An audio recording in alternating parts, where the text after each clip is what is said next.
Welcome friends, সোমার্স blog থেকে daily cooking blog নিয়ে এসেছি। আজকে হচ্ছে সানডে, এটা হচ্ছে কালকে শনিবার রাত্রে আমরা খেয়েছি সবাই পটল চিংড়ি, সেটাই তোমাদের সাথে শেয়ার করলাম। পটল চিংড়িটা কিন্তু দারুণ হয়েছিল। রেসিপিগুলো যদি তোমাদের ভালো লাগে আর যদি কোনো রেসিপি দিতে বলো তোমরা, অবশ্যই কিন্তু আমি চেষ্টা করব তোমাদের সাথে, কমেন্টে জানিও সেটা। আর আজকে করব মাটন, তার সাথে তেলাপিয়া। দেখতে থাকো তোমরা, প্রত্যেকটা রেসিপি কিন্তু আমি দিতে থাকবো। ভালো লাগলে কিন্তু বেল আইকনটা একটু নতুন যারা আছো প্রেস করে দিও। আর রান্নাবান্নাগুলো কেমন হচ্ছে, রেসিপিগুলো আর তোমাদের ভালো লাগলে অবশ্যই কিন্তু তোমরা একটু পাশে থেকো। মাটনটার জন্য নিয়েছি হচ্ছে পেঁয়াজ, আদা, রসুন, কাঁচা লঙ্কা 700। মাটনের জন্য 3টে পেঁয়াজ নেব, পেস্ট করব। আর তার সাথেই লঙ্কা, আদা, রসুন আর ম্যারিনেট করব মাটনটা। তার আগে কিন্তু আমি মাছটা বসিয়ে দেবো ভাজতে। তেলাপিয়া মাছ নুন হলুদ দিয়ে একটু পেঁয়াজ, আদা, রসুনের একটা পেস্ট নিয়ে আলু দিয়ে করব রসা। দেখতে থাকো তোমরা। মাছটা বসিয়ে মাটনটাকে ম্যারিনেট করে রাখবো। মাটনের জন্য একটু নুন আর হলুদ দিয়ে তার সাথে পেঁয়াজ, আদা, রসুন, কাঁচা লঙ্কার পেস্টটা কিন্তু দিয়ে আমি ম্যারিনেট করে রেখেছি মাটনটাকে। তারপরে মাছটা হয়ে গেলে আরও কিছু রান্না করে তারপরে মাটনটা করবো। তোমরা সবাই ওয়েট করো। আমার রান্নাবান্নাগুলো কেমন লাগছে কমেন্টে কিন্তু অবশ্যই বন্ধুরা তোমরা জানিও।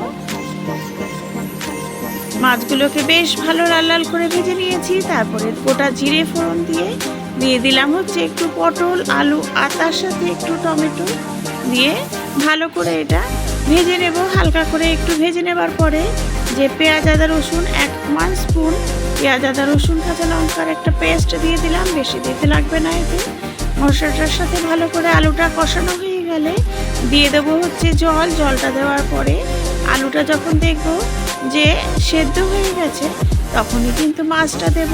মাছটা দেওয়ার পরে দেখাচ্ছি তোমাদের সব কিছুই। আজকে কিন্তু সানডে, প্রথমেই বললাম আজকে কিন্তু ওয়েদার আমাদের এখানে খুবই একটা বৃষ্টির ওয়েদার।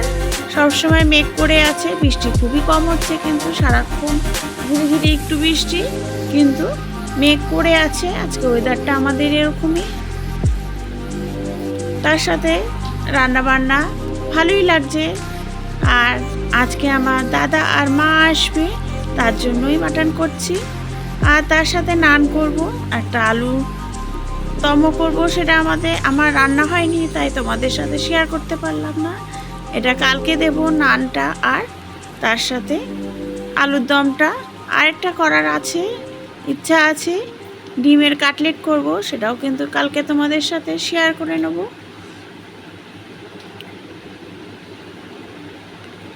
রান্না অনেক বড় ভিডিও হয়ে যায়, সেই জন্য আমি এই কয়টাই আজকে দিলাম। আর এদিকে হচ্ছে দেখো রান্নায় আবার চলে আসি। মাছের তেলের বড়া করব।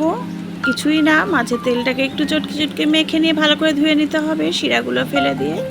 ওর মধ্যে পেঁয়াজ আর কাঁচা লঙ্কা আর একটু আটা মেখে নিয়েছি। তারপরে বড়াগুলোকে ভাজছি। আর এই মাছের তেল থেকে কিন্তু অনেকটাই তেল বেরোবে। আর মাছের তেলগুলো যেহেতু খুবই ভালো, সেই জন্য মাছের তেল থেকেই তেল বেরোবে।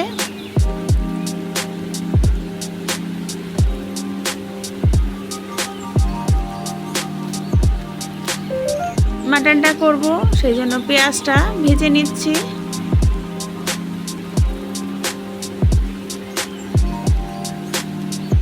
বেরেস্তা করব। এদিকে দেখো বড়াটা ভাজা হয়ে গেছে। ওই তেলেই কিন্তু 5 ফোড়ন দিয়ে করবো হচ্ছে মাছের তেলের চচ্চড়ি। দেখো তেলগুলোকেও দিয়ে দিলাম এর সাথে।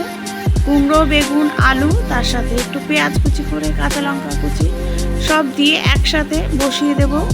এতে তেলও কম লাগবে, কারণ মাছের তেল থেকে কিন্তু অনেকটাই তেল বেরোবে।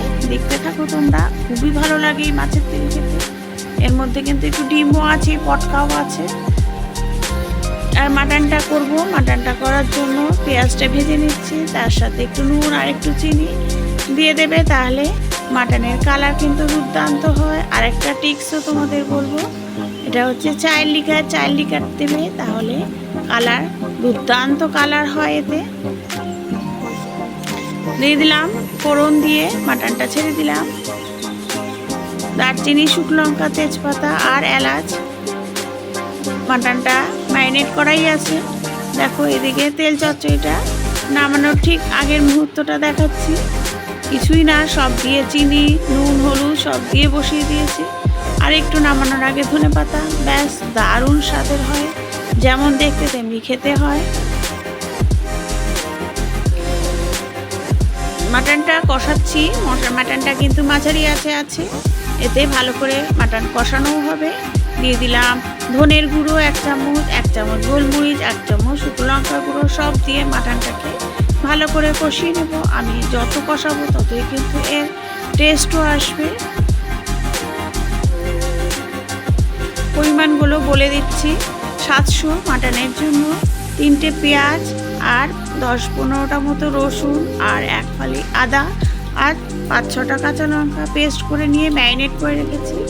আর 2টো পেঁয়াজ, মোট টোটাল লাগবে 5টা পেঁয়াজ। 3টে পেঁয়াজ পেস্টে দিয়েছি আর 2টো পেঁয়াজ বেরেস্তাতে দিয়েছি। বলেছিলাম প্রথমেই চাইল্ড লিকারে কিন্তু মাটনের কালার দেখো কত দুর্দান্ত হয়েছে।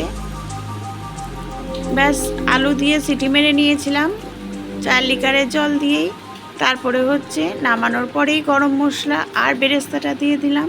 এতেই কিন্তু মাটনের দুর্দান্ত লাল মাটন কষা। এটা হচ্ছে সব কিছুর সাথেই ভালো লাগবে। এরকমভাবে মাটন করলে সানডেটা কিন্তু আজকে জমে যাবে।